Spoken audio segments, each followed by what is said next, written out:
Welcome back, everybody. We're here this morning with Nancy Houghton from Helping Hands Rehab, and we're talking about hand pain that people have, because a lot of people have it, and it's the kind of, you use your hands for everything, and then you think, I don't have time to deal with this, I'm sure it'll work itself out, whatever, and you could actually be doing some real damage to your hands if you don't get some of this stuff checked out, right? That is totally true. Okay, so what are some of the most common problems that you see?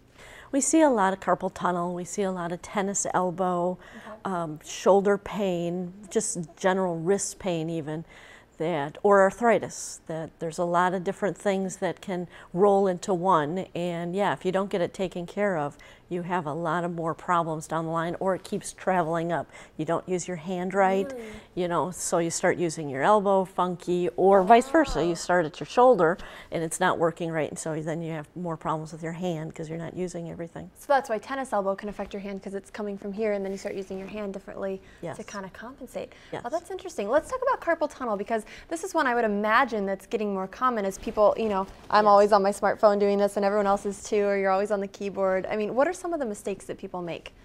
Oh, there's plenty of them. A lot of it is, you know, starting out, oh, it'll just go away, or, you know, I'll deal with it later.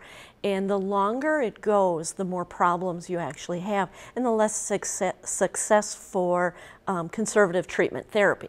Really? And then you're headed a surgical route, and you know, that obviously takes more time and money. So it's not like you can just say, oh, I'll deal with this in a year and it'll be the same treatment. It might be much worse by then. Yes, and actually, if it goes on long enough, the small muscles in the thumb can actually die.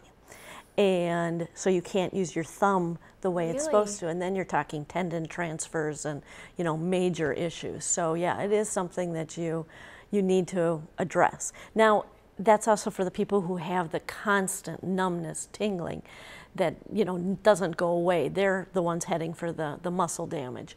You know, somebody who wakes up in the middle of the night, you know, 3 times a week, you know, they're probably not headed there yet.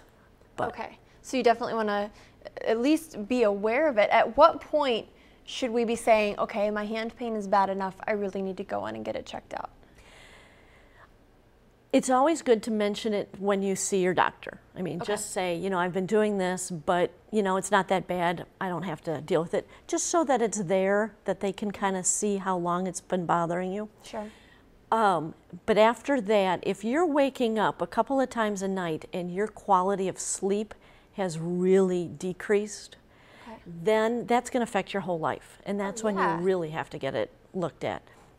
Also, when it starts causing more pain, or you're starting to do things a little weird at work, at home, you know, you're not, you know, sitting on the keyboard, or every time you type, you're having to stop a little bit, shake out your hand.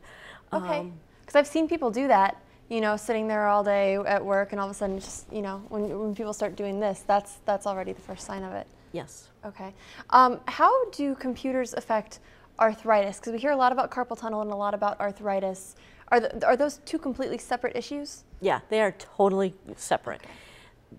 People with arthritis, and depending on the severity of it and where it is, they have to move. And if you're sitting at a computer for an extended period of time, or even my mom crochets, she will crochet for hours and then call me up, oh, my hands really hurt. And it's like, how long were you doing it? And that's the same with the computer. Anything with arthritis, if it's not a bad arthritis, we tell people every hour, stop for 5 minutes, stretch, do the opposite, get up, go get yourself a, you know, cup of coffee, whatever. Otherwise, if it's more in a severe state, to actually stop every half an hour, 15 minutes and do that. Because the sitting there in one position is what is really aggravating somebody with arthritis. Well, let me ask you this. Isn't it a good idea to take a few breaks anyway, even if you're not having hand pain? I mean, you shouldn't be sitting there typing all day with no break, right? Just take a break for your own well-being, even if it's not in pain? Yes. Right. And that's the biggest thing for some workers. And not even just at a keyboard type thing, but you tell them, take a micro break. And that's nothing, you know, I'm not saying, you know, get up and, you know, so that your boss notices. It's just stop, do different motions, stretch open out. up. And that's the biggest thing, is posture when you are at the keyboard or with other job. one of the examples that we give patients or other community event type things is if you really slouch and try to lift up your arm, you can only lift it up so far. Okay, now I have to try it. Now if you sit up straight, all right, and lift up your arm, see how far you can lift it up. Okay, let's see here. If you could get, if you guys in the back could get a shot of me here, I'm gonna try and show the difference. Okay, so this is slouching, and put my arm up here. That's as far as you can raise. Yeah, you really can't go as far as when you go all the way up. Yeah. Yeah.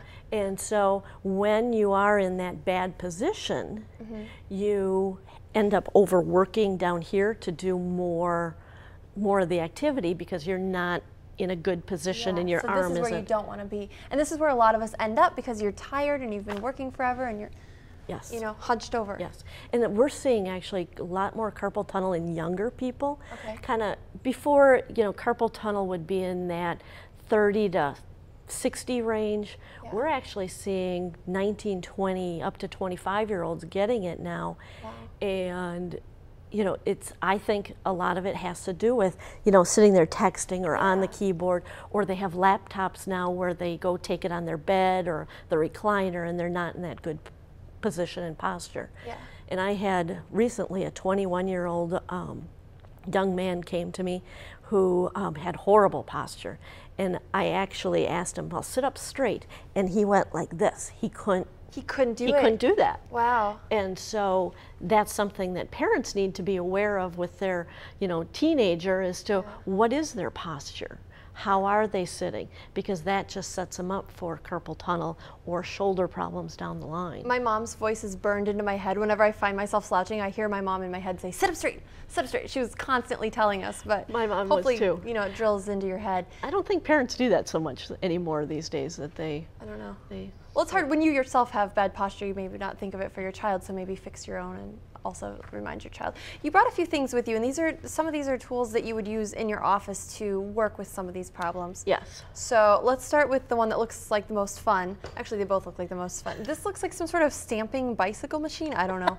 What is it? This actually measures your grip strength. Really? When somebody comes in to see it, we do what's called an observational evaluation as they're walking in. We're looking at their posture. We're looking at how they're holding their hands. You know, somebody who comes in carrying their hand obviously has a few more issues than somebody who's just walking in. But we're kind of paying attention to everything. But then we get into more objective measures, and this measures how strong you can squeeze your grip. And you usually measure between right and left, and you compare it to the normals. Now, is it bad to not have the strongest grip strength in the world? Like when I go to open a thing of soda, you know, it takes me a second. I'm not the strongest person at opening that. Is that bad? It's not good, but there's a normal range. Okay. Somebody your age and being a woman, your grip strength in your right hand should be about 75 pounds.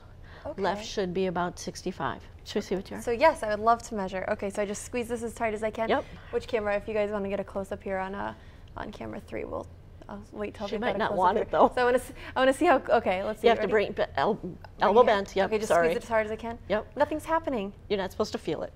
Okay. It feels like it's nothing. Do I have to keep squeezing, or you can just see it? Okay.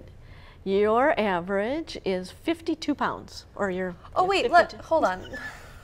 One more time. Okay. Okay, what's that? 55. Yes, okay. But it's supposed to be 75. It's supposed to be 75. Well, that's a problem. Am I in the normal range, or is that way out? You're in the normal range, but you're at the end of it. Okay, so I'm not wrong in saying that I feel weak when I try to open stuff and people make fun of me for it. No. Okay. No, that is very normal. And it depends a lot on what you do. You know, if you're not, you know, lifting heavy boxes and doing a lot of pinching and gripping, which I wouldn't expect, then no, you're not going to have the world's strongest grip. But that being said, if you do spend a lot of time on the computer, then you know, you will be more prone to, you're not having the support that you need to maintain your posture and your position, so you can down the line end up with, you know, problems because you're not you know, strong, and your muscles aren't supporting your frame, basically. Okay. Can I try the left hand? Sure you can. Okay, so what am I aiming for on this? The normal 65. Well, if Yeah. my right hand wasn't even 65, I doubt this is going to be, but okay. Squeezing it as tight as I possibly can. All right, what is it? That one is 53. Okay, so they're about even. Yeah. Okay. There's normally about a 10% difference between hands. Okay. So you're in that, so that is that's your good. normal. Okay. But yeah, it could be up a little bit. Maybe I could work on it. Well, and maybe the putty that you brought, is that one way that people work on their grip strength, or what do you use that for? Yeah.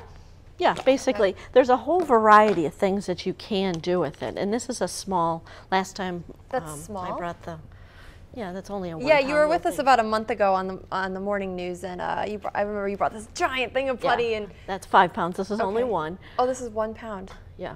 Okay. And so we have people grip it, we have people pinch it, they pull it. This. It's really tough, but it's fun because it's a bright color and it feels silly to play with, but Yes, it is. tough. And they can pick up comics, like the old-fashioned silly putty. Oh, fun. Oh, let me try. See on my paper I don't know here. if you Nope. have it. Does not It work has- on computer ink, apparently. Yeah, sorry. This is cool, though. Um, So is this something you give people to take home then and work on their They own? get some to take home. I also have, there's a smaller that people get it at Okay. therapy, but yeah, I have these at work, and I have different grades of it. This is a medium soft. I have a medium, I have an extra soft, and a tough one that's really bad. Let me ask you this. If somebody just wanted to do some self-diagnosed therapy on their own, could they just go buy silly putty, or does it have to be this medical grade that's specially made for this? You know what I mean? Could you just go get Yes, silly you putty could. in an egg? Yes, you can. Yeah. Okay. Yeah, and so there's a variety of other things Yeah. that you can do, but Oh, well, this is so fun. I know everybody loves the Love putty. it. All right, we do have to take a quick break. We've got so much more to talk about. Up next, we're going to talk about some household solutions, things you can do around your own home to deal with hand pain and arm pain. And also, parents, this is interesting, what your kids can be doing right now, because school starts in about a month, what your kids can do right now to build up their hand strength so they don't have problems doing all that writing when they go back to school. All right, we'll be right back. Here you go.